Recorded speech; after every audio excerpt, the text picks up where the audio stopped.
Então, para fazer o ensaio do limite de contração, nós vamos utilizar o solo que finalizou o ensaio do limite de liquidez. Então, esse material vai estar com uma umidade acima da umidade do limite de liquidez. A gente vai pegar esse solo, vai colocar nessa cápsula aí de porcelana, vai ter todo um processo descrito na norma, né? E aí a gente vai obter a massa do solo, né, com essa umidade mais alta, e esse volume aí inicial aí do solo dentro dessa cápsula. A gente vai fazer um processo de secagem, essa começa por uma secagem natural e depois é finalizado com uma secagem dentro da estufa, e aí o solo vai ficar com uma massa dele seca, né, e vai perder volume.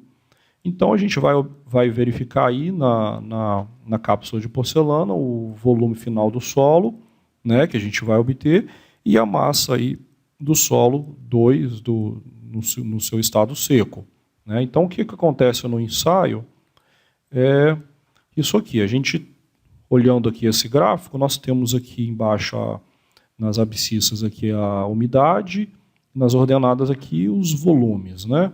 Então a gente vai começar o ensaio com essa umidade inicial, que ela é maior do que a umidade do limite de liquidez.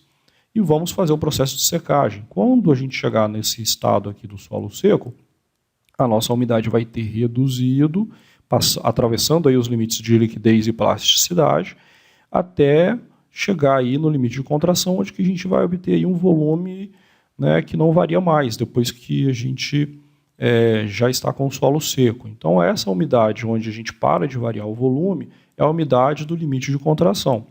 Então o limite de contração vai ser o quê? A umidade inicial menos a variação de umidade que é necessária para poder a gente chegar no volume, né, onde que a gente não tem mais essa variação.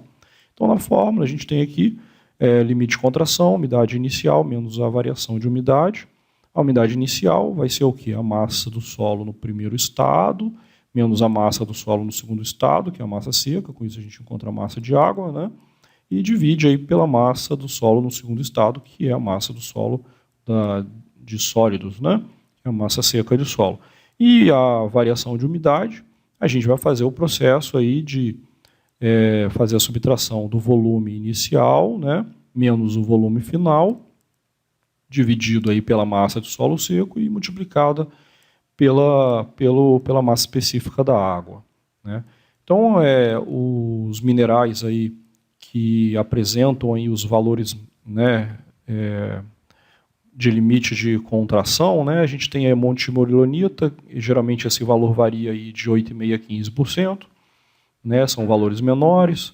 A ilita tem um valor um pouco maior, de 15% a 17%, e a caulinita já é um valor bem maior, de 25% a 29%, né, de limite de contração. E isso aí foi citado aí por Mitchell, né, e foi falado por Mitchell e citado aí no livro do Braja. Então, fazendo esse exemplo aqui, a gente vai calcular o limite de contração, né, considerando os resultados aí do ensaio. Volume inicial no estado saturado, de 24,6 centímetros cúbicos, o volume final no estado seco, de 15,9 centímetros cúbicos.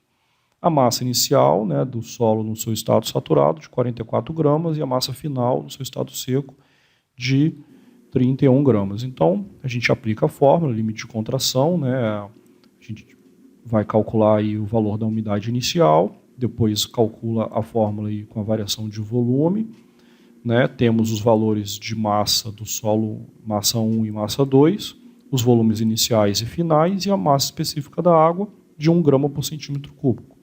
Com isso, a gente vai fazer o cálculo e encontra aí, né, o valor da umidade que representa o limite de contração, no nosso caso aí 17,28%.